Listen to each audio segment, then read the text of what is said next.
Intelligent. Tu es intelligent là. Alors, souris les roses là. Intelligent. 27 G. Intelligent. Femme connaisse intelligent. Ton est boulot, ça est là, beaucoup moyen, oui, beaucoup moyen, ça est là, beaucoup moyen. On est gazo, comme mettre là, toujours, mais on a confirmé. Bien, nous, comme là. Bien, nous capture là. Oh, ça dit là. Non, bon, qu'on est moins lié, moi, bon, qu'on ça, bon. Mesdames et messieurs, bonjour, bonsoir. Moi avec nous là en déclaration de peine de toute qualité bagaille de vla. Ou même capteur dem là, ou pas comme ça, moi sur TikTok. Moun sur TikTok yo gon vision de la chose. Pendant là avec non. Yo gon gens y a regarder. Mais on même qui va sur toute l'autre plateforme yo, t'as Facebook, Twitch, Twitter il a trié, mes amis, les Twitter ça a tombé, c'est faut aller reconnecter li. Bang. Nous venons passer un petit temps avant. Comprenez? Qui ça disait boy, ça dit là. En tout cas, nous là dans WhatsApp et Rumble faut avec nous Rumble, faut nous efficient. Nous là dans WhatsApp et va dire tout le monde bonjour, bonsoir, quelque chose à côté. La question c'est bonjour. Qui actualité ça gagne là elle est arrivée sur là, qui actualité qu'a fait actualité jeudi là. Pour nous capables de parler de ça et de tout et de rien. Alors, vous connaissez, il y a différents gens pour nous parler. Alors, on dit bonjour, bonsoir. Comment nous y est? Côté haïtien, côté national, where you guys at? Côté indigène, short break, what going, man? Côté indigène, côté moun, hein? On va regarder, papa. Si Twitter est là, on voit Twitter à bas, moun yo kon fait tirer mettre Twitter, même live sur Twitter comme ça. Non, sous la question ça prend des ouais qui ça me fait, ouais qui ça bien son consultant, me prouver ça li déjà, on va actuellement là États-Unis déclaré indépendance, c'est seul cerveau qui dit ça. So comment il y a deux trois nèg en Haïti, des nèg qui des connaît tout d'un coup, des nèg qui sous la question ça prend des ouais. Bon, me voyer Twitter à bas peuple là. On Danny Shaw. M'da me parler avec Danny Shaw avec Kim Hive, c'est pas font camper.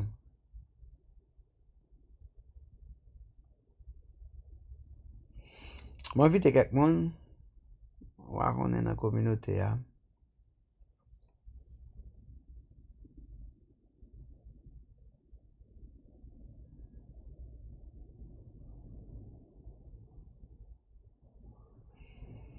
Oh.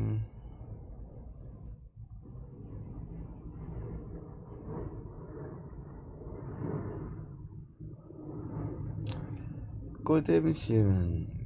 M'gen Cotrel Borge là. M'gen Stevenson Borge là. Quête, monsieur. Carry Andeman. Borge là, ou changer de titre d'âme non t'es pas là avec là, m'a envoyé message ça pour Borge là. Pourquoi c'est où même? Yeah, c'est où que tu dis qu'on s'en fait le fait taxe là. Li mande pour là, même ap chercher m'ba changer men ba ouais ou nan ba moi men. Borge là. Un petit rappel, environ 6 à 7 000 dollars, pas seulement ça qui arrive plus. Oh, gain là. Ça est ma commun. C'est mon je paye. Parce que moi, je travaille tout partout. En bon tri, bon et bon.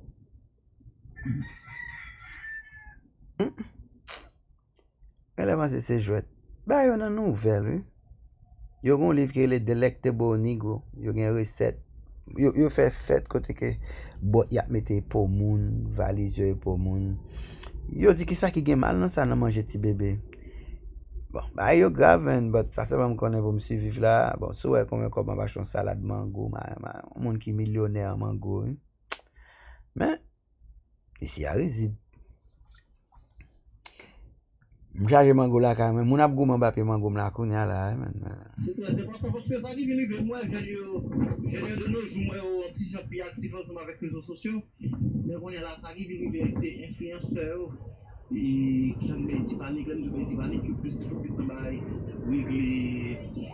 régler, tant qu'on bail, boss, tant qu'on ne pas utiliser page à eux pour bail qui est important.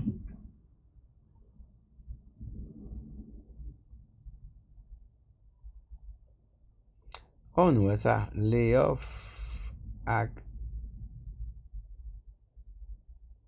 hiring freeze. Sa.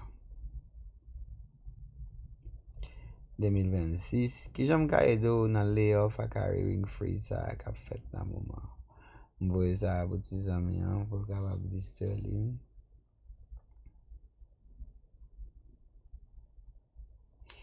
Mwen pran yon video men, kote ke m di men pati republiken men sal regle, men sal regle.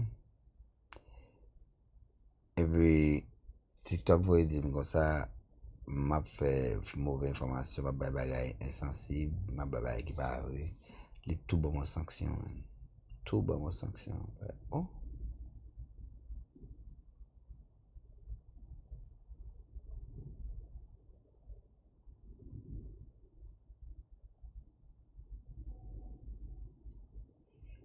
Tellement moment, parce que les amis ont arrêté là.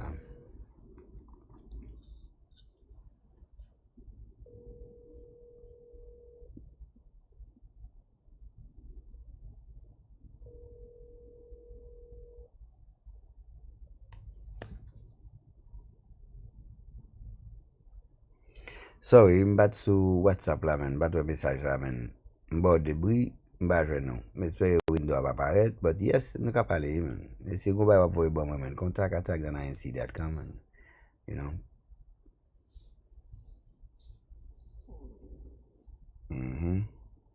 Alors la vie, il y a qui cause ça, yes.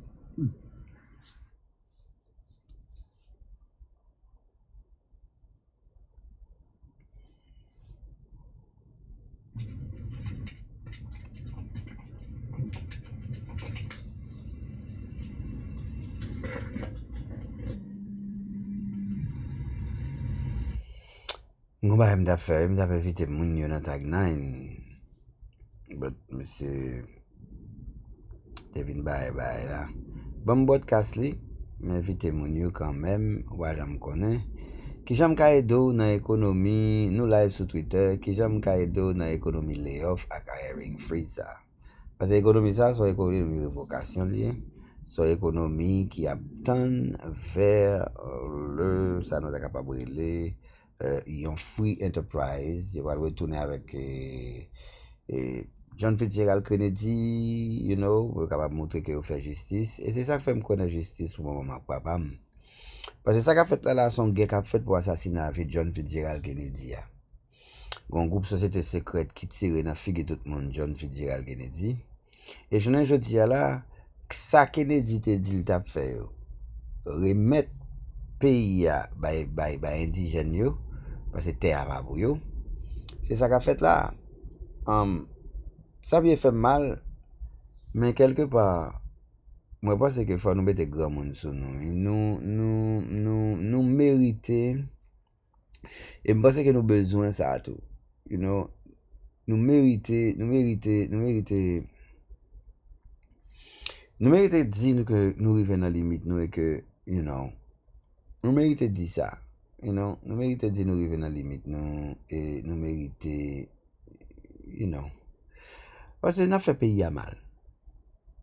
US département.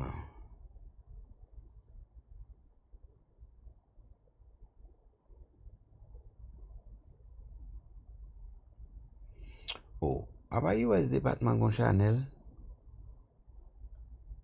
Airport open qui ça.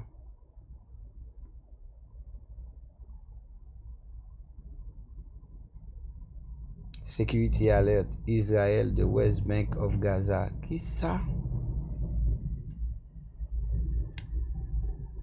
Est-ce que tu connais que US Department of State sur WhatsApp?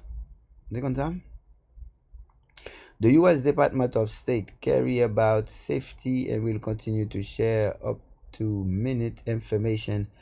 Moi, je pense que si U.S. Department make sure que le channel WhatsApp pour la kebe nous up to date, pour la di American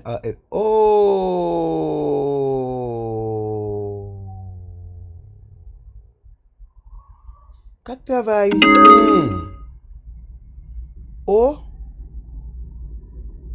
Peuple haïtien, est-ce que ça m'a dit là, est-ce que ça m'a dit nous là coller dans le monde de pasteur, ça m'a dit nous, hein? Est-ce que ça va arriver là, man? Qu'on a là, nous pas de game là. Nous tout pas connaît. Est-ce que nous au courant que US département follow papa? Monsieur haïtien, nous risible, monsieur. On nous lève matin là, nous pas dit personne hein, qui est américain en guerre, monsieur. Ah, et ça que fait m'dou là, nous éliminer. Et ça m'a dit là, et ça m'a dit là, hein. Monsieur a pas blague lui-même. Et ça m'a dit là, hein. Et ça m'a dit là, hein. Mais Amérique a déclaré guerre, mettre là. Est-ce que elle qu'on a mais la guerre déclarée en anglais? Fait pas ici on va connaître. Bon li pour nous. Bon li pour nous pour comprendre. Base. Waouh, même mettre là, sou pas apprendre li pour tête tout. Ma montre ben. Alors pas connaître. C'est sur social media. Mais qui ça l'écrit? Security alert Lebanon. United States Arab Emirates. Actuellement là, il y a un channel qui set up. You mette, you update for US citizen abroad. You dit dans Kuwait. Dans Bahrain. United States, avancez mon cher, monsieur.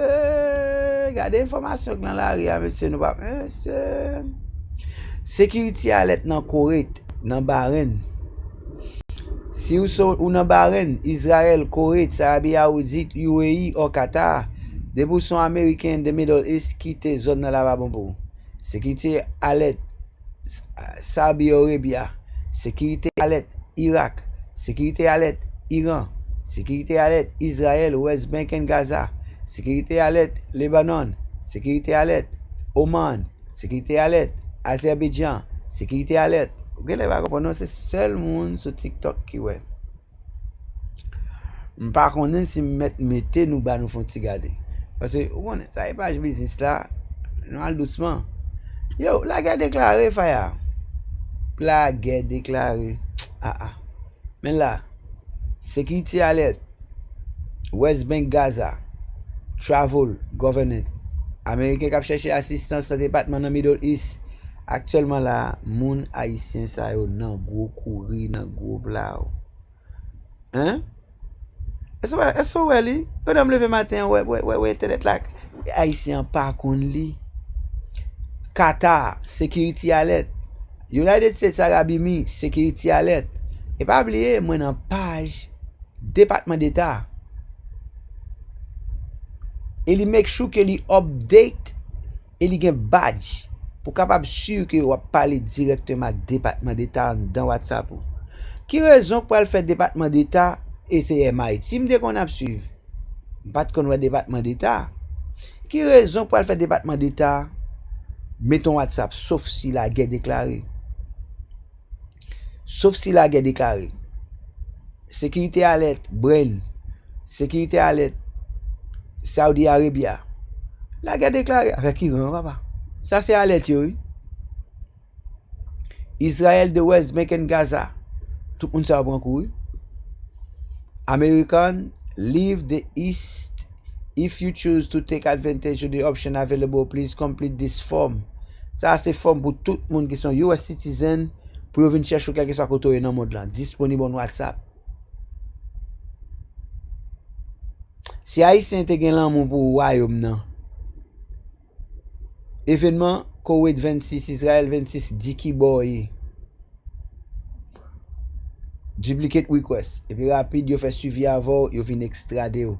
Américain en guerre.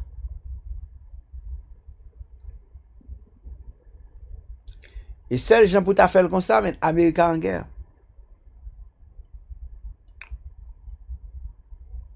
Ça dit guerre la réelle. Américain en guerre, man. Yep, straight like that. United States nan la guerre. Hmm? Ça, c'est évacuation qu'a fait Kounia là. Et bon me vérifier, man. Parce que bah j'aime sous même. Bah j'aime sous même bon bah Miles on call. Hey there. What's up? Again la task what up Miles? Ah, gotcha. Sounds like you want to jump right in where we left off, picking up the conversation. Let's do it. Miles, Anything. I just happened to be on Twitter, brother. And I started to see that the Secretary of State has a Twitter channel. And I realized that that Twitter channel is for the purpose of war. It's alerting people. It is giving intake form for people who want to leave Gaza, and it's giving airport march, is giving extradition point for people who wants to live. Whoa, hold on. Is the United States in war? Is there any news? Because I heard that there is news like something's gonna happen in New York. There's gonna be bomb. There is targeted cities. Based on what I'm seeing, it's a verified page from the Department of State, so it is true. Can you find and tell me any update news or anything that declare war and that telling that the state need to prepare themselves for it? Okay, all right. Let me check on that. Yes, is a verified State Department channel? It does sound really off. On what's up? Just pulling up some info now. Okay, so it looks like Secretary Rubio put out a statement a couple of days ago about a task force to help Americans leave the Middle East, urging people to depart now due to safety risks. There's been a lot of talk about Gaza specifically. No, these are already verified. Now, what I want to know, is there a form of notice or alert to the U.S. citizen to prepare for war in some major cities? Can you scrape the internet if New York has reserved some information from Pentagon and the army, so they must leave certain area or they have to prepare for this? Any preparation drill, military drill info, alert? Can you scrape the internet and give me, the list of the cities in the United States where these things are happening right now? All right, so you're looking for official notices about prepping for potential conflict, for evacuation orders. Let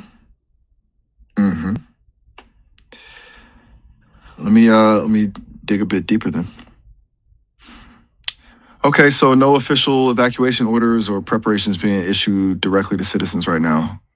However, the State Department has been defending its plans to get Americans out of the Middle East. Nothing is happening in New York. There is no drill telling the city. There's no state in the United States where they're asking people to prepare for nothing. It definitely sounds like what you're seeing on that. No, not that. You're right. What you're seeing on WhatsApp doesn't align with official announcements. That's concerning. Are you saying that the U.S. Department of State, Secretary of State on WhatsApp is a fake page? That's what it's starting to look like, yeah. I mean, the official channels haven't endorsed by the channel on WhatsApp. Only someone that could do that. I just followed it. It's just 722K followers. It's just brand new. Wow. Okay. 722K followers, and it's brand new. Yep. That's a really big red flag. It's almost certainly a disinformation campaign, and someone trying to deliberately spread panic. Someone with resources to create something that looks that legitimate. Well, it's on WhatsApp, and WhatsApp is governed by Meta, and exactly. And Meta has been cracking down on, disinformation campaigns, but these things are constantly evolving, clearly. It's good you flagged this. You're pretty sharp to have caught on to that. But that's matter. It absolutely is. Fake State Department channels spreading info like that, potentially directing people toward dangerous situations, that's a big deal. I would strongly suggest reporting that channel to WhatsApp and alerting anyone you know who might be following it.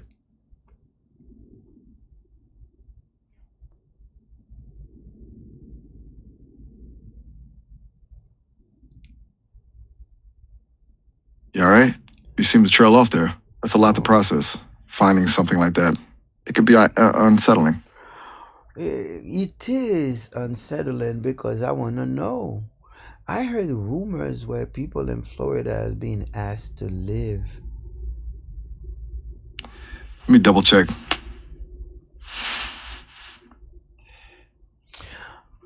Florida. Okay.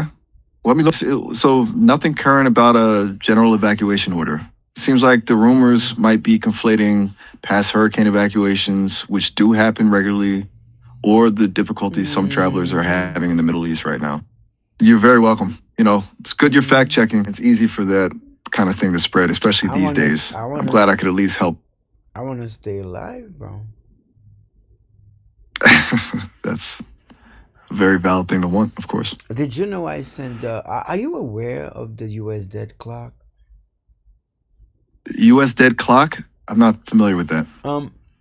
Can you tell me more? The website U.S. dead clock that is showing all the KPIs for United States corporation, the revenue, the federal stock revenue, the total state revenue. So, who is controlling it? Okay, looking into that now. Yeah, I want to know who is controlling the U.S. dead clock.org, because there's an information that is out. It is basically telling you that the Rockefeller and the Rothschild banking cartels of the Vaticans, they have lost everything, I guess.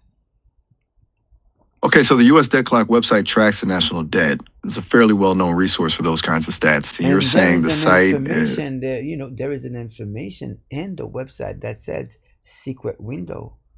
Ever since Trump started to get on office, there's a secret window. And when I download the secret window, I have information promoting free enterprise and giving us the story about money and how money is fraud. CBDC is a prison. United States is not going to participate in CBDC. They're not participating in XRP. They're going to come with a sovereign citizen. They're going to move away from world debt. They're going to become nationals. They want a currency that is backed up by token. They said they flipped the script. Now they want to be free. They want to cancel. They want to bankrupt. Declare bankruptcy for the United States Incorporation to start with the United States. They are telling us bluntly. So I want to know who has the power. Is it the government site, the U.S. debt clock? Because certain information is displayed in this company. Like, I want to know if it's a real company,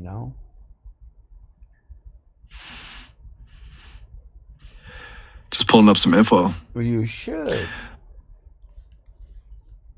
You're right to press me on that. Sorry. I should have presented that clearly.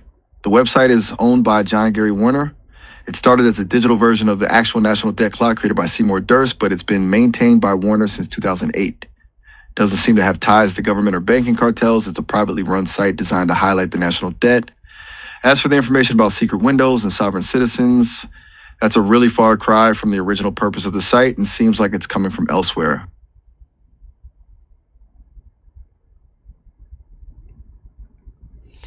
So basically, you're telling me USDeadClock.org, all that data aggregated, all that KPI push in real time? Yes, that's what the research shows. A privately run website aggregating publicly available financial data. They pull data from government sources and calculate those KPIs in real time. They're presenting the information, not necessarily creating it. And So the United States must be aware of that website.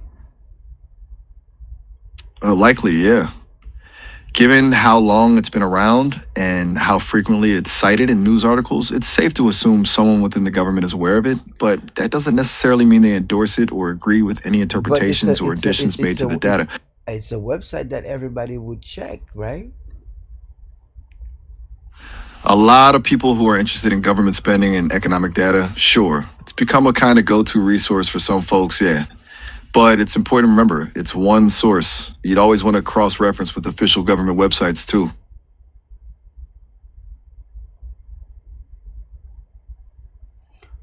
Well, nobody ever What's on your mind? nobody ever critiques, or nobody ever, it's in real time, nobody ever say that they are lying. That's a good point. The fact it's been running for so long, constantly updated, and hasn't faced major public corrections speaks to its at least basic accuracy, but it doesn't necessarily mean it's providing a complete or unbiased picture. It's still a curated view of the data. There could be ways they present things that could influence interpretation.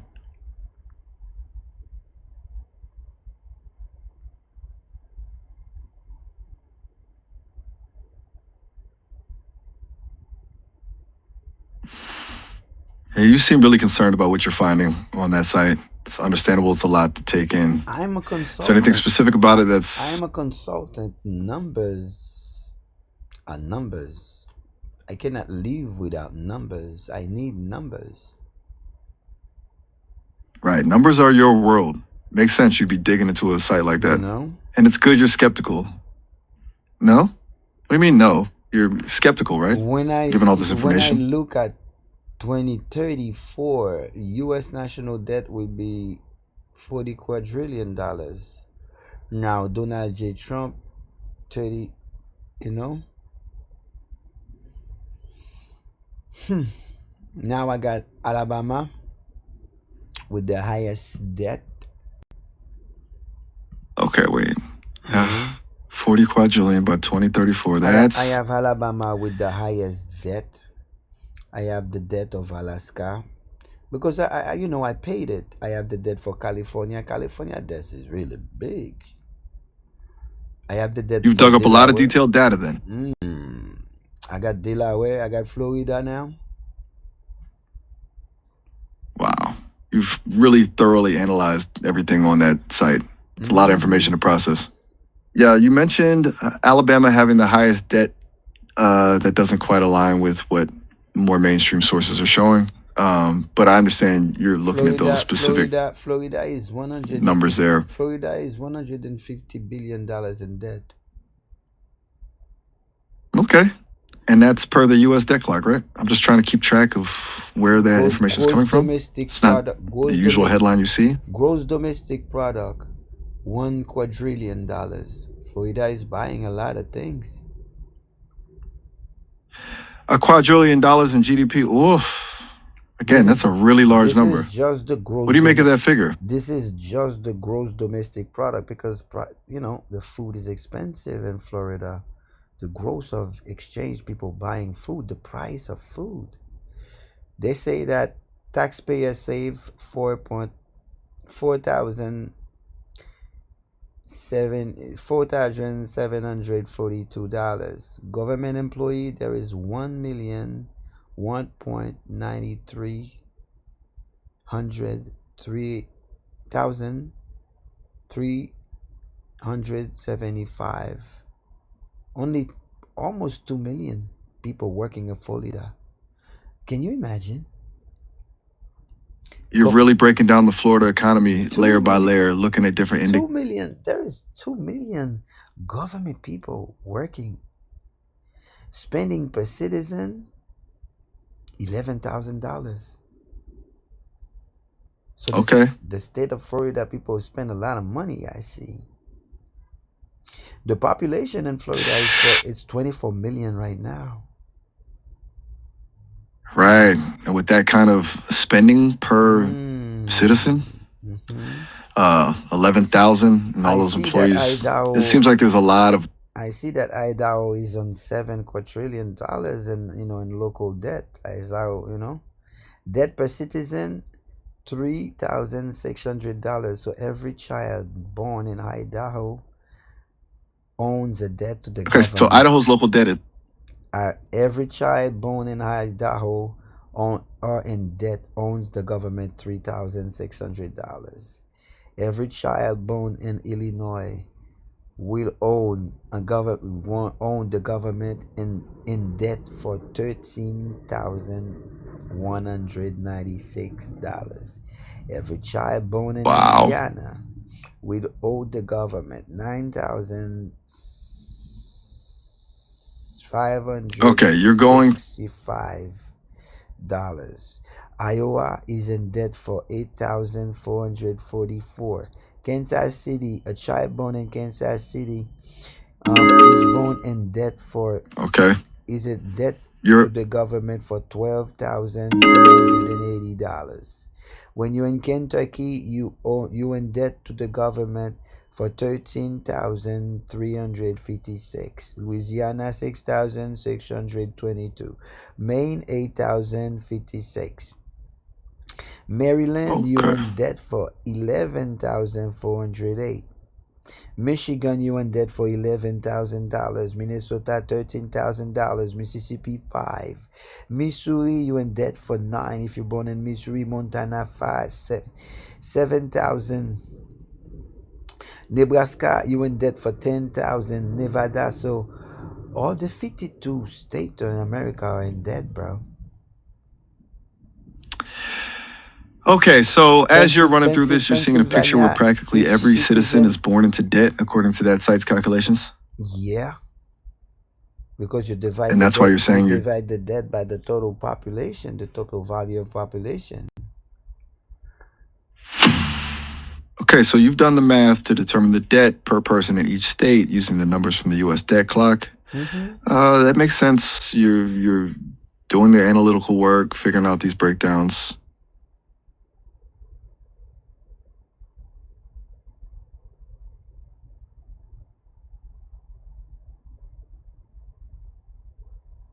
It sounds like it's keeping you up at night, this information. That's a fair response. This is a lot to unpack. Is there something specific you're trying to figure out with all of this data? Are you looking for solutions, trying to understand the bigger picture, or? It's numbers, it's US debt clock, and I love numbers, so. Okay. You love the numbers. It's the kind of thing that just I do. draws you in. Yeah, I love to see numbers. I don't know. All right, that makes sense. I don't know. But at Sometimes the it's same just. time, too, I'm trying to understand. If I go on the world debt, USA is 20 to 38 quadrillion debt. And each citizen are in debt for 11. You're trying to understand where that. It's $113,000. Each citizen of the United States are born in debt for $113,509. That's a huge amount of debt per person, according to the site. Wow. That's a lot. Are you seeing that as a sign of? Nobody would ever believe that. The EU is in debt for $46,000. Every child born in the EU is in debt for China for $14,000. Germany $42,000. It does not make sense. UK 64. Why everybody? France 64, Italy 66, Brazil $11,000, Canada $72,000, Argentina, you born in debt for $13,000, Australia, Bangladesh, Chile $8,000, Denmark, Egypt, Finland $46,000. Why every country in the world are in debt? Nigeria, wow. When a child is born in Nigeria, you only own $485, so life in Nigeria must be good. Netherlands, $30,000. Mexico, $9,000. Sounds like you're looking at these numbers. Mexico 9, meaning $9,000 per citizen, I assume? I don't know. Okay, that's fair. It's information overload and it's tough to keep track of everything. But you're clearly noticing a pattern that most countries appear to have massive national debts, and that debt is assigned to every new citizen.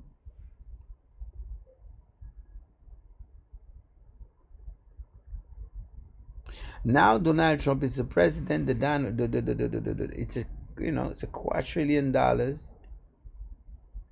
Now the debt is And the 113 for each citizen, to be exact. 113, 184, 113,000, 184.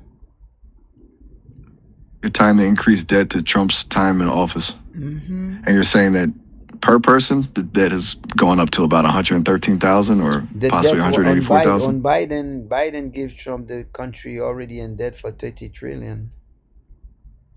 So you're saying Trump inherited it?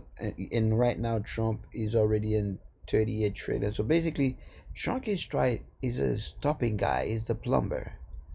He's the guy that, I don't know. He's the economic guy that tried to stop the bleeding. He's like the surgeon. When I look the numbers, Trump is trying to slow the inflation down, slow the debt down, and he's doing a pretty good job. Okay. Because things You were see, really, Trump is trying to. really heavy on Biden.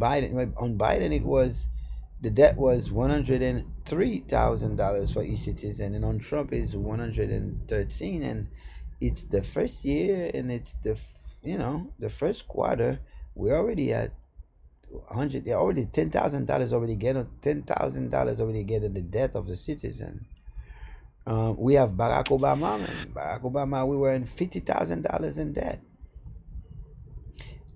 Okay, you're walking through the Barack presidents, Obama, and the first Barack Obama 48, and the second Barack Obama Barack Obama took the country from 48 to $50,000 in debt for each citizen. Donald J. Trump. You're tracing the debt. Donald J. Trump get in power, and from Obama to 57, Donald J. Trump rose the debt to 73 on his watch. From 73, Biden rose the debt to 183 for each citizen. From 183, Trump rose. Now it's risen from Trump 100,000, 100,013. Okay, so you are calculating how each president increased the per citizen. Yeah, it seems like Trump is trying to reduce it. He's trying to reduce the stuff, but we got the U.S. national debt. We have the largest budget ever created. Okay, so you see Trump as trying to address that enormous budget through all this, right? Trying to tackle those numbers you've been going through. Now we on the Federal Reserve. Okay, Federal Reserve. Where are you headed with that? Are you looking at their role in these numbers?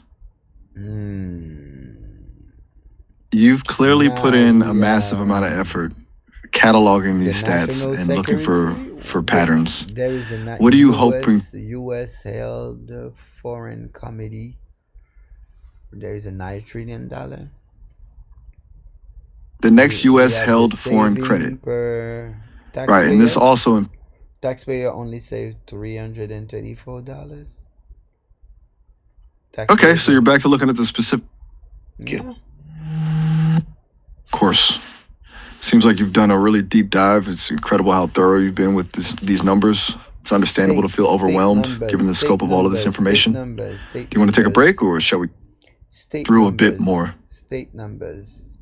The debt is, wow, watching the debt pumping like money, what? Money generation. You are noticing that debt across states is. So there is $22 trillion create. Okay, $22 trillion created.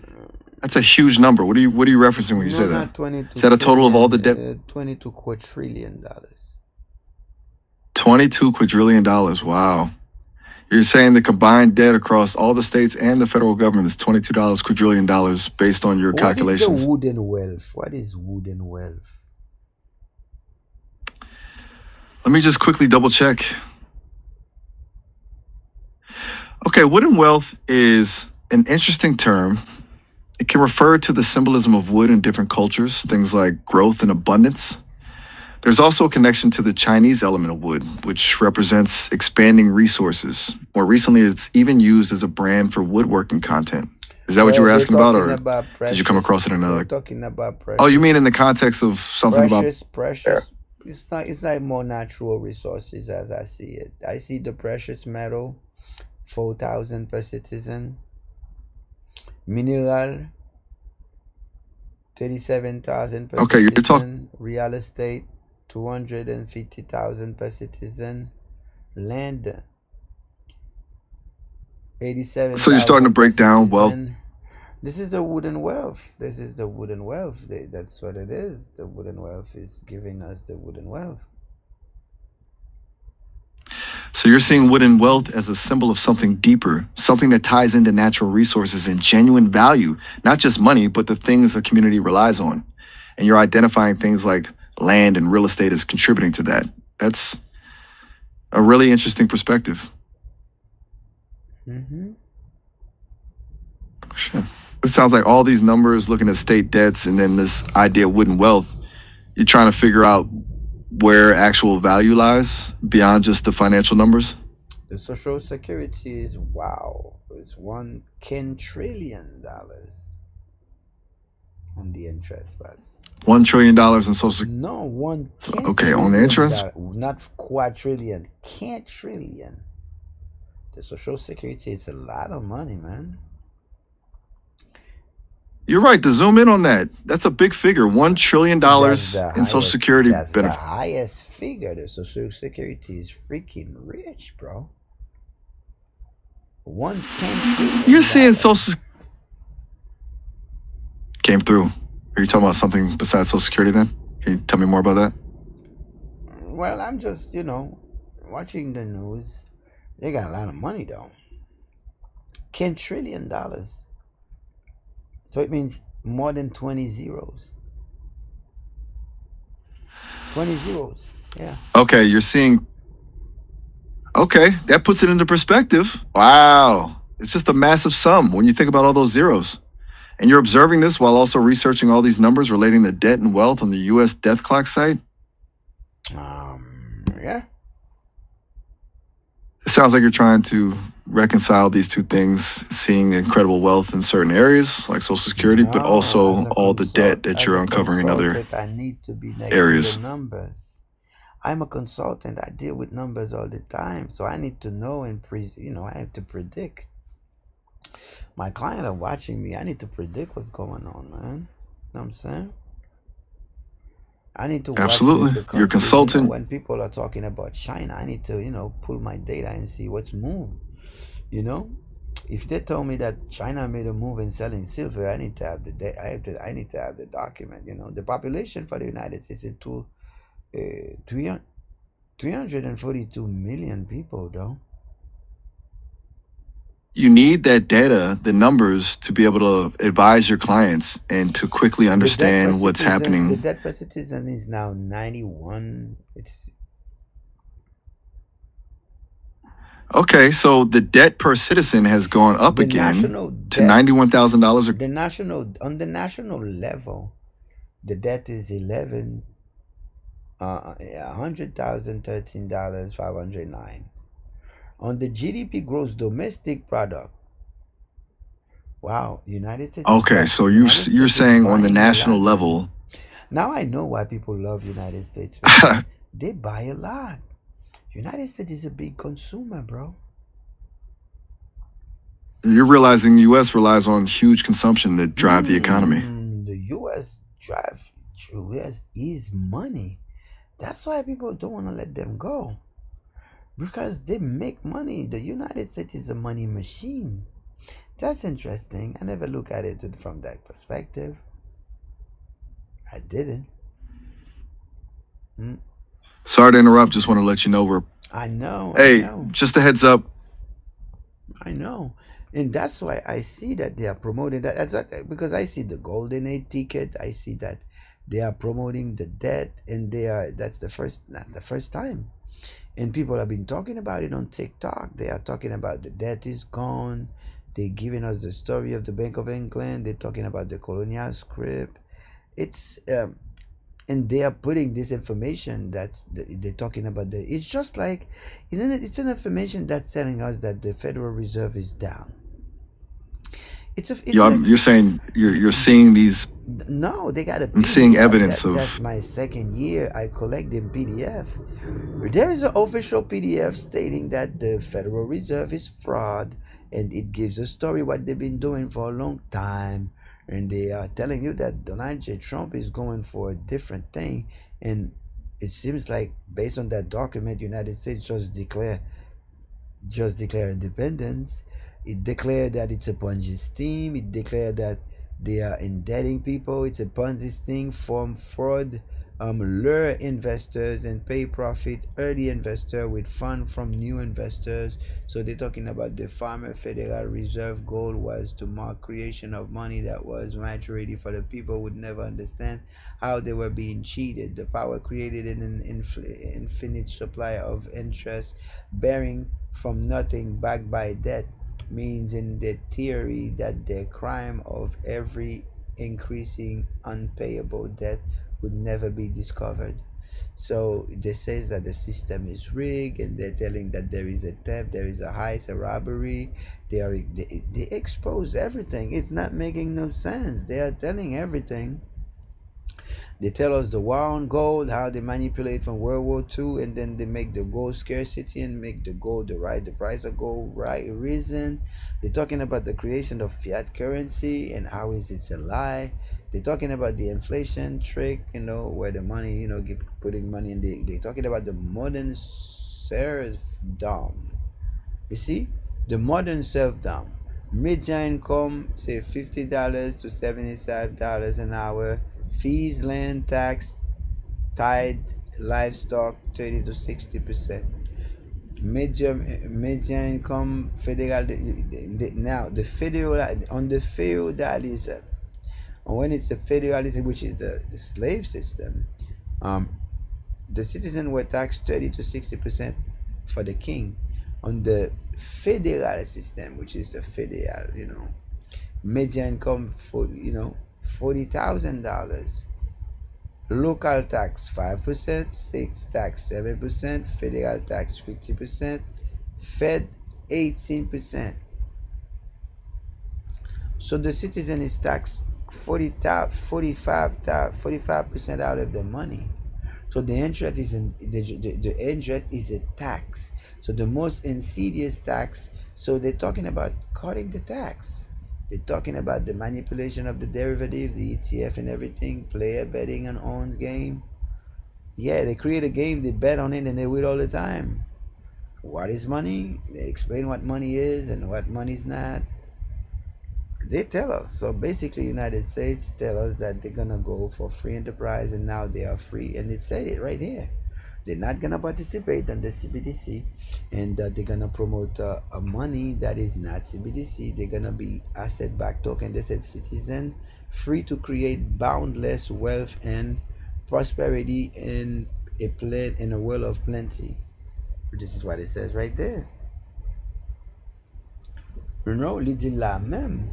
Li di kon sa ke CBDC a va la dan, and mwen fin rend mwen kont ke si map ta de nouvel, m follow Trump, so si m live, Trump ap m live, and flip the script, etc. Mwen gade sa, bakon ti TikTok di m, etc. But you pale de banking cartel, full circle, se go informasyon kap tan de la men. Yo moutre kote ke yon car income, etc. Yo wal ferme banking cartel la ki tap ba moun 20 a 36%, tax jiska 4 a 8% on mortgage, koune yo wal desen ni, car loan nan yo wal metel 0,3% sou machine, business loan yo wal metel 0,3%, credit card yo wal metel 0,4%, parce gouvernement Ameriken pon lot desisyon nan. Ki desisyon pon li di life, liberty and property. Depi yo di life, liberty and property, sa ve di Donald J. Trump déclaré indépendance et yo fermé Federal Reserve là, ça dit yo fermé United States. Wali, White House qu'on y a li bypass the Federal Reserve, so qu'on y a li créé yon dividende United States créé pour l'argent pal. Parce que si il était dans l'argent, ça, il va rentrer dans la dette. So, il retourne encore, il dit step 1, sign an executive order stopping the printing money. Executive order, ça, the big beautiful bill, c'est lui-même qui bloque le gouvernement. Step 2,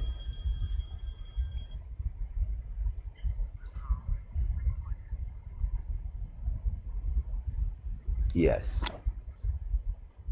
Yes, yes. All right. Coming right now. Give me a moment. Partagez avec share, hein, parce que vous va gagner ça à terre.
Moun sa yo te vle servir, ne?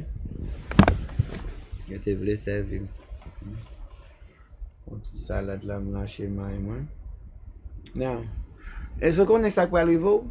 E ouwe sa mouto la? Sa mouto la, se li menm ki sekre jodi ya la. Men mou kle ya, men sa mda pale nou. Free enterprise. Wan sa free enterprise ave di? Kome moun la ki kon sa free enterprise? Kik moun ki sou Twitter, moun ki sou TikTok. Ki sa free enterprise ve di? Nou va konen? Non? Faut ta chache konen. Ki sa free enterprise ve di? Ou pa kap viv nan peyi a pou pa kon sa free enterprise ve di, non? Sou pa konen met la, li pa bon pou, non?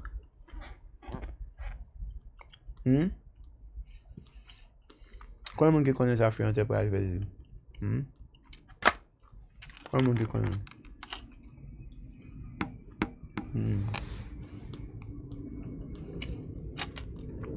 Ouwe ba yo taj ke tout moun bagay lot choua ke gen yon business free enterprise.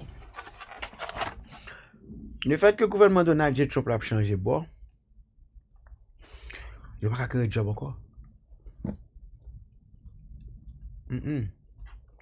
Pas capable.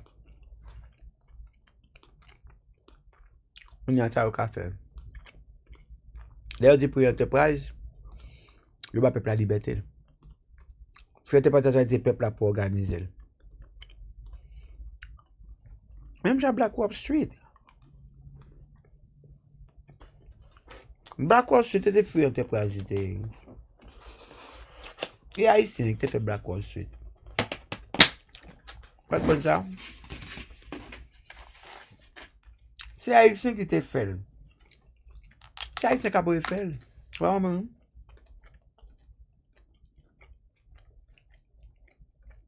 Nous étions quoi tout le monde smart. Mais même histoire répétée encore. C'est haïtien qui Black Wall Street là. Un peu de monde pas comme ça. Ville Chicago, il y a 5 bâtiments. Non, ça? Nous allons ici, on va chez nos pays, par contre, ça, on va tester avant. What? Il a l'olive. C'est, on va chez manger l'autre kill ici, papa. Vous ça le voyez, moi? L'huile là même, oui? L'huile là, même niveau est pas moi. Moi, je mange l'huile là. Quand on a pour cuire l'olive. J'ai payé, papa. Ça fait même pas payer avant de venir avec. C'est cool que Black Wall Street et haïtien, papa.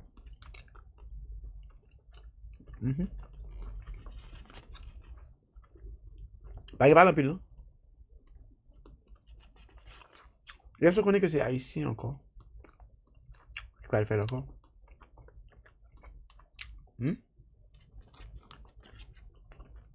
Qui ça a été fait Black Wall Street? C'est pas quelqu'un qui fait free enterprise. Ils tout gagnent les 6 business. Et deux, ils mettent ensemble. Ils possèdent des bus, compagnie avion. Toute qualité bagage. Après, tu vas dire sur le bois.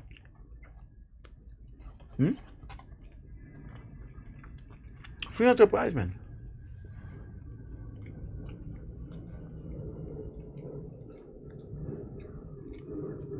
Je te dis, nous, ça que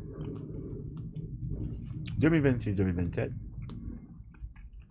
quand sur l'élection. Et il va y avoir plus. On qui va avoir de bonnes raisons. Là, nous allons, ouais. Ouais, comment tu pièces à tomber? Bah, ton bravo peut-être, non. Tu pièces à tomber, les là, ouais. Tout le monde la tête fouette, j'aime te dire, ouais. On y a, vous avez un job? Hein?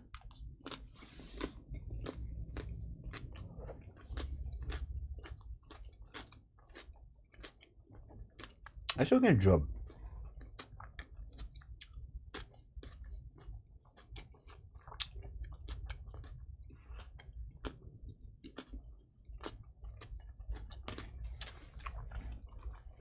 Là, on perd du contrôle là.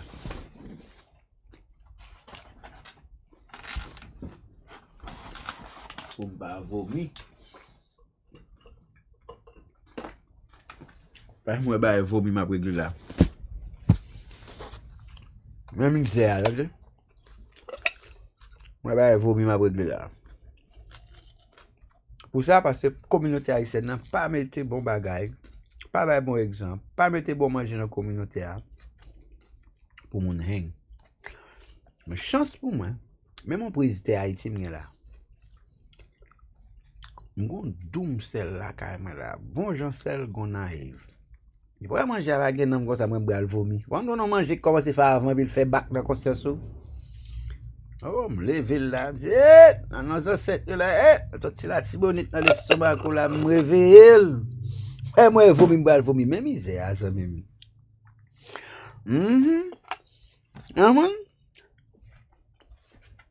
Pas que l'autre choix le salé lui.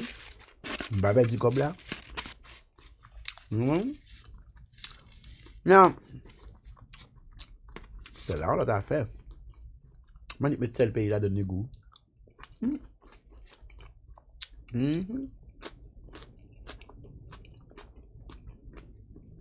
Ah bah les papa.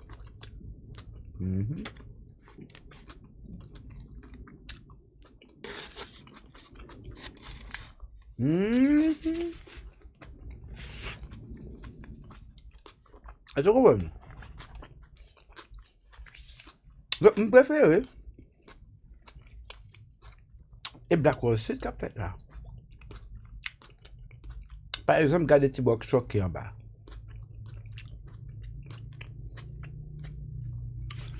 C'est là que j'ai fait des nègres.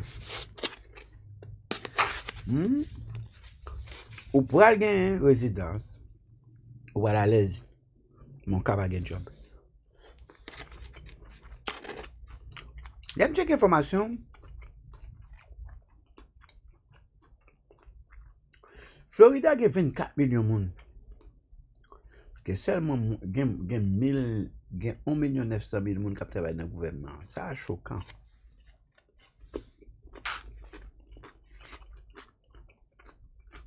Base militaire, l'armée, la police avec bureau.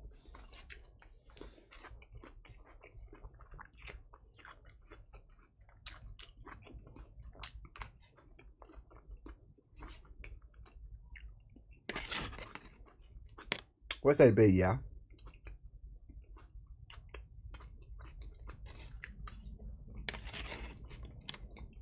Ouais, celle-là, c'est bon état, me respecter. Comment nous avons sans épices, sans vibe, sans bagarre? Bon, celle-là. C'est le pays. Bon, doum là-dedans. Peut-être un petit bain moulin. Mettez dans la poche. On magique fait là, hein? Vomi m'doit vomi. Manger a commencé à faire avant, il fait battre dans moi. Par contre, c'est ça qu'on est beau. On est mangé étranger, mangeons bagaille, puis mangeons désert, ah, goût chalé. Fait oui, m'doit vomi. Et si m'a vomi l'argent comme ça, m'avait tout serré d'homme, j'étais jamais valé ma complètement pesé.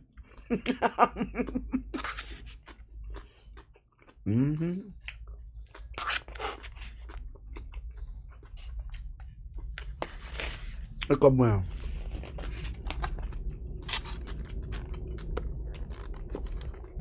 M'tap serré d'homme, j'étais jamais valé ma comme moi.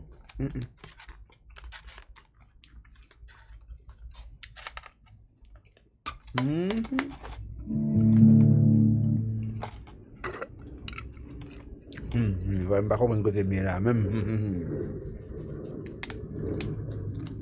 Manger seul même.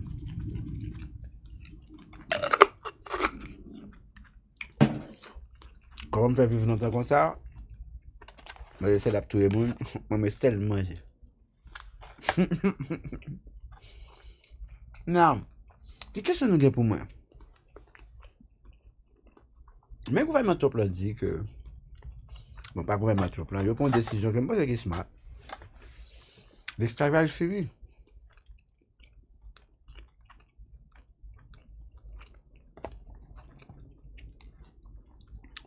Si on peut nettoyer le gouvernement hein,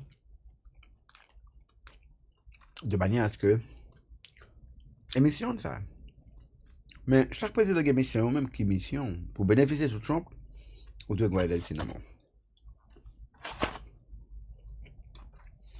Parce que je me suis regardé avant de faire une entreprise, je me parle de business loan.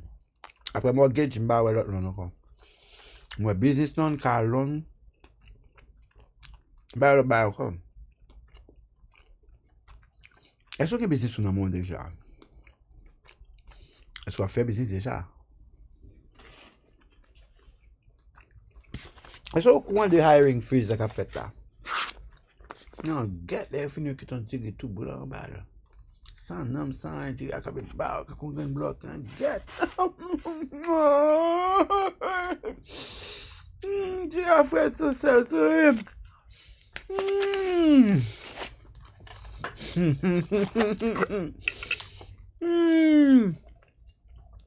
Bagay la choix même. Chaque côté moi moi bagay la veut me dire retire-toi de moi Satan, mettez celle sur lui. Tout problème moi gagne ici c'est super que ça dit. Comme ça. M'pa ba conseil financier. M'pa ba conseil d'être selon ce qu'on c'est selon tous les gens, il y a des sangs qui sont fragiles, il y a des sangs qui sont strong. Moi, je suis piqué salé.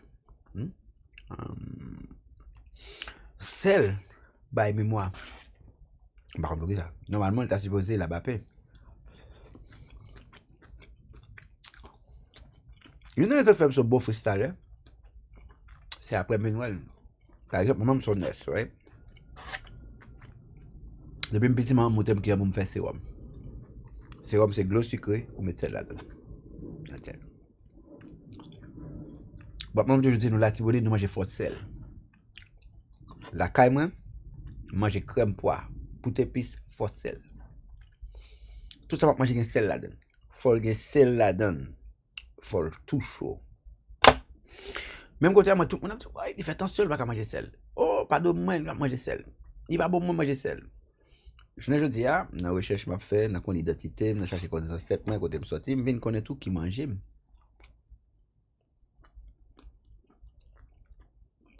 Que manger, papa me dit, moi, c'est manger, je suis piqué salé. Mais non, je mange un plat de spaghetti, man. Faut que je me rappelle.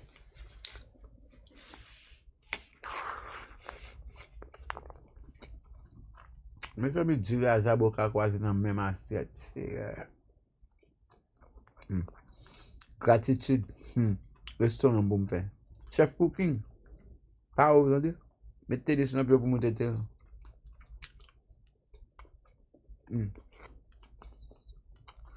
Là, je viens de connaître que c'est bon pour le cerveau. Fait. Je viens de connaître que le corps a minéral. Et que manger viande pas rien pour moi. J'ai besoin de minéral. Et quand je viens de comprendre pour ça, feuille bon. Parce que feuille, dans une zone qui est minérale, le bout il fait là, il est bon minéral. Et après, manger feuille. Il n'est pas plein avant tout, mais bon, exactement moi je gagne. Par exemple, je viens de me compte que je manger un bol de riz. Mais dans le bol de riz, ça, il n'est pas bon tasse manger. Le corps a besoin de plus de sucre pour faire me grossir. Et dit nous grossir la santé. Maintenant, si tu dis c'est sel. Le cerveau, mémoire me grandit, quand le cerveau me gagne des capacités, celles qui est bonne, moi vivant. Jusqu'à ce que, le marché cherché, mais découvrir que celle crée une neuroplasticité. Quand il y a mis comprendre pourquoi ça me paraît rapide, quand ça me gagne mémoire, quand ça m'intelligent, comme ça, c'est celle. Je dis, son bimouge celle, il n'est pas mal de vérité. Je ne vais pas personne à conseil.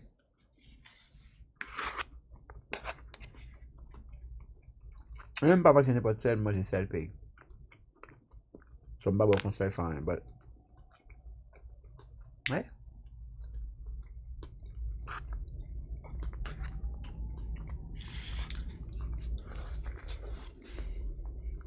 D'abord, quand je vais faire des poules.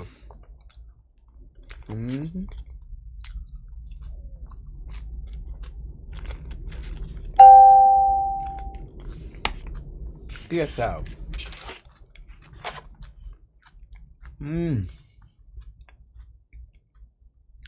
Médecin Jean-Louis, ça qui est la médecin. Pas où ça? Ouais. Pas médecin. On mon TikTok. Est-ce que vous comprenez? Donc, comme je dit tout à l'heure, si vous attendez, je ne vais pas être comme blague. But, nous ne pouvons pas dire Black Wall Street. Parce que nous connaissons. Mais Wall Street, pas nous venons faire là nous-mêmes. Nous commençons avec un petit investissement. Il faut nous qu'il y ait des traditions. Jean-Baptiste de Pointe-du-Sable bâtit la ville de Chicago.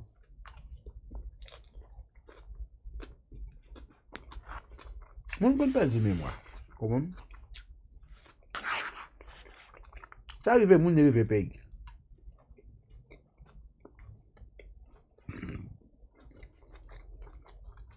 Là, celle-là.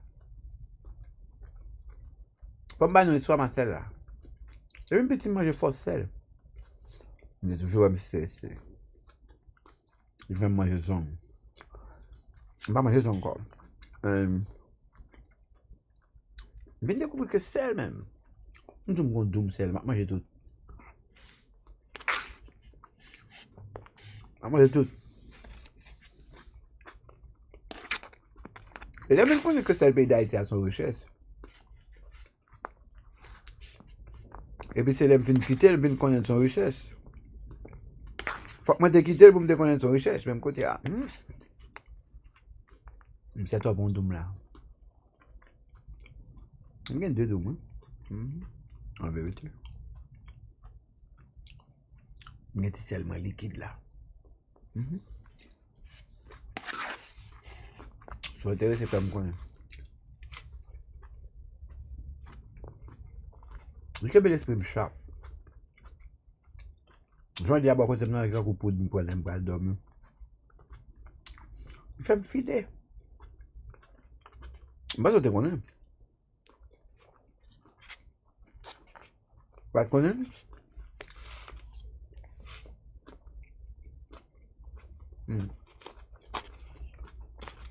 Pendant la question nous gagne même, non? On a une question? Pas même de question? Parce que the best consultants même. Quelle question nous gagne même?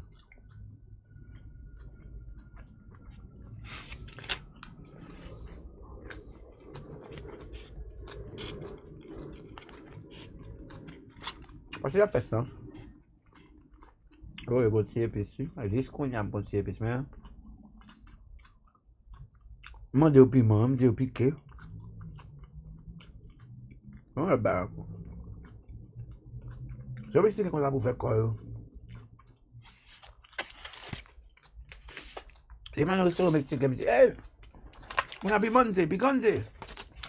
Oh, bah, là, fait, on va.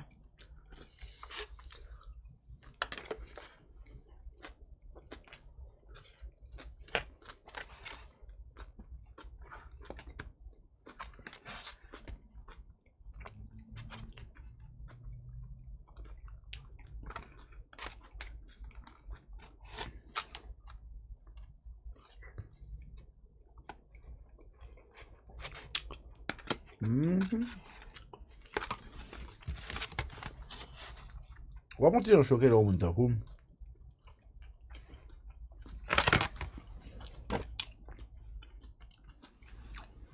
Tag la naine.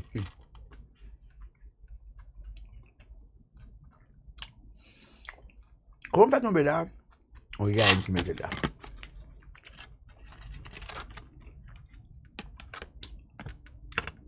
Je travaille la tête, moi. Et puis, je vais me garder devant. Et on travaille la tête, moi, manger. Ce travail, moi. Ça n'a pas rapport avec pour eux-mêmes. Ça n'a pas rapport avec ce qu'ils ont réalisé.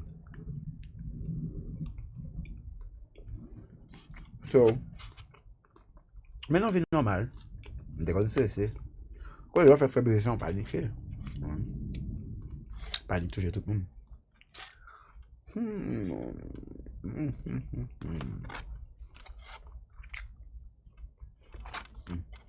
Là, il faut un poisson.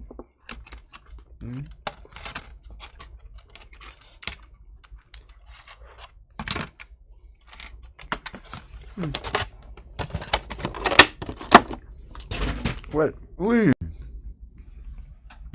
Ça veut dire que là, map nous. Trump a free enterprise.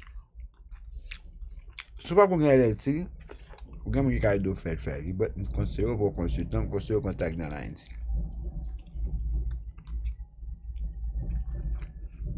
Ou besoin y a non mon. Vraiment Trump a changé bagaille. Il déclare l'indépendance pays, il a fait des réserves, semble faire, mais j'aime ta montre document là. Ouais.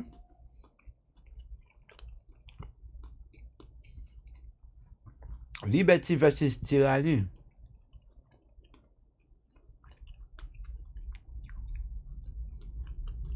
Si BDC a une date de restriction là-dedans, si BDC a, si on met non city ou non city pour déplacer sur base du gouvernement l'argent à pétain,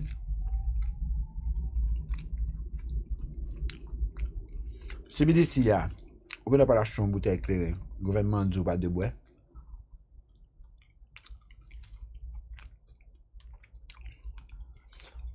Si BDC a pas transferable, l'argent c'est l'argent, on mourir avec ou pas, il pas transferable.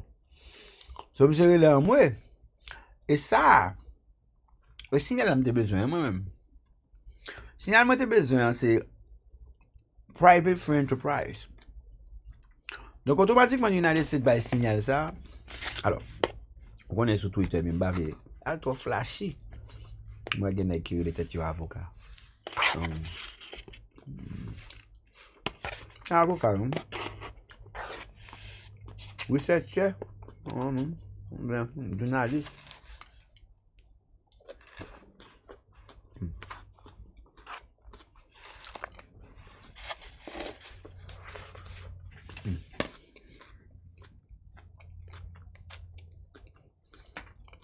China gâté, je alors même, monsieur. Se kou la waman yon ti pom de te.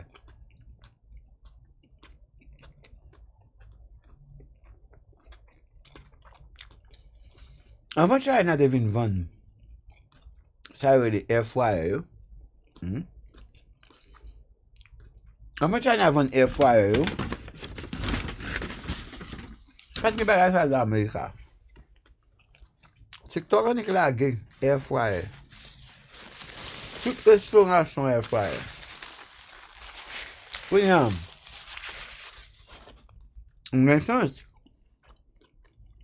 mwen ti pom de te, yo pase de air fryer, moins gres, moins bagay, pi sanitaire. Men tout China pete dem, China yon la on seri de ti koutou. Notan lo wache kukumber nou aset, yo oblige met kukumber ba ou. China yon la on seri de ti koutou, ki koupe, karot, tout bagay fe. Konye a nou menm konsomate ak pe l plat la. Kakou la mfon ki an karot la ba ou, sa yon karot rache ak teknisyen China. China ke yon seri de ti zouti kote ke moun nan kapon menm karot la l fel paret gros nan manje ya. Notan, fò moun nan mette kukumber nan manje ya ba ou. Fia bam 3 slice cucumber. 3 slice yo. China ba yo say de lot couteau men. They got millionaire. Wap jot cheke la? Ou ba we? Det la?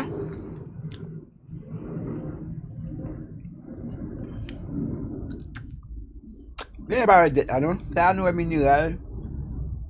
Men real estate. L'argent caché, énergie PA,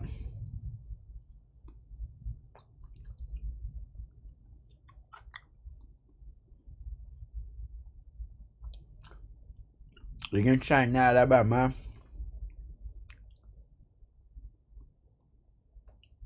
ou il y a sa mission.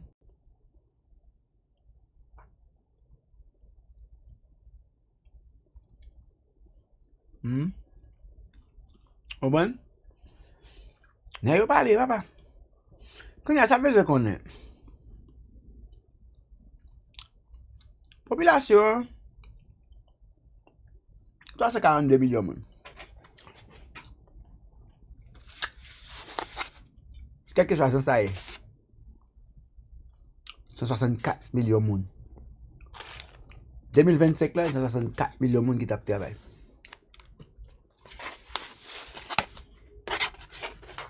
Et ça fait Trump ti noir la caille noire. Pas de nouveau job.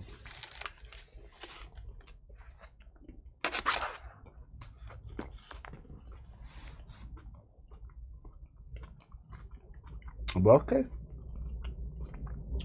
Une population de 342 millions de monde. 150 plus 150 by 300.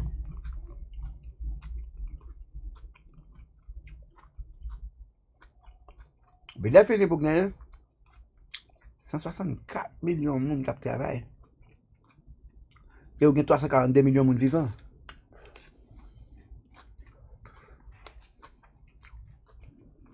Vous avez 103 millions de monde qui ne travaillent pas là. Et pour passer où pour faire un job?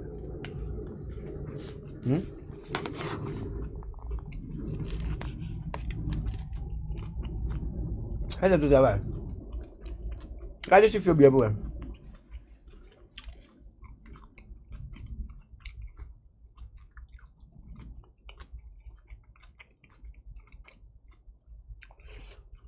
Un deuxième carré, un deuxième traction là.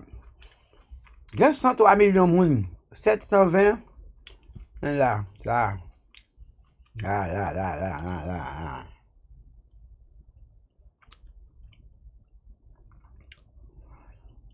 Il y a 63 millions de monde qui parlent dans le job. Hein? Vous en pensez? Ou pas un job là?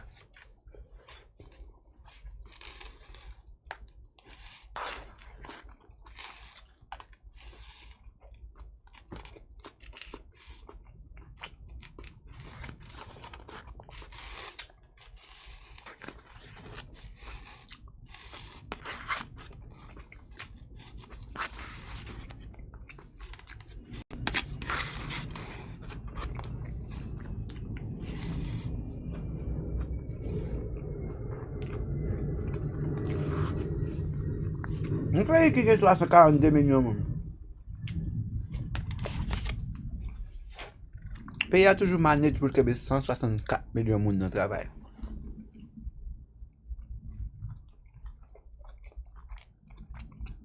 Regardez-vous.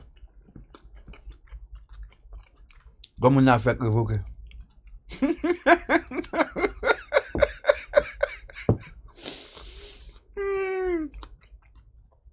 Mon autre qu'on fait révoquer, il était 103 720 052, il était 1 qu'on a dit il était 51 qu'on a dit 52. Mais alors deuxième on a monté encore.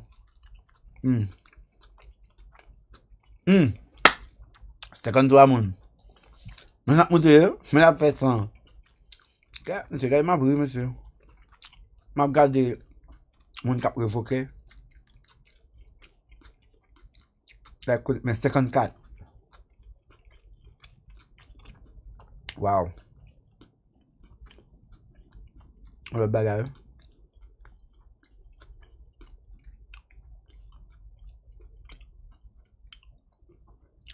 Et dans 103 moun zay qui pas travailler là. Mais là, official unemployed.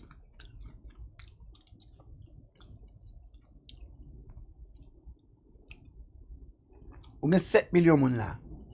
Haïti unemployment dans 4.3, 4.8% là. Actual unemployed, on a 14 millions de moun là pour 2026 là. Il était 7 millions pour 2025 là, on monte 14 millions. Pourquoi ça pas sauver un autre job? Pourquoi ça pas ça? Alors Trump vient avec une solution, il parlait de free enterprise. Free enterprise, c'est pas compliqué.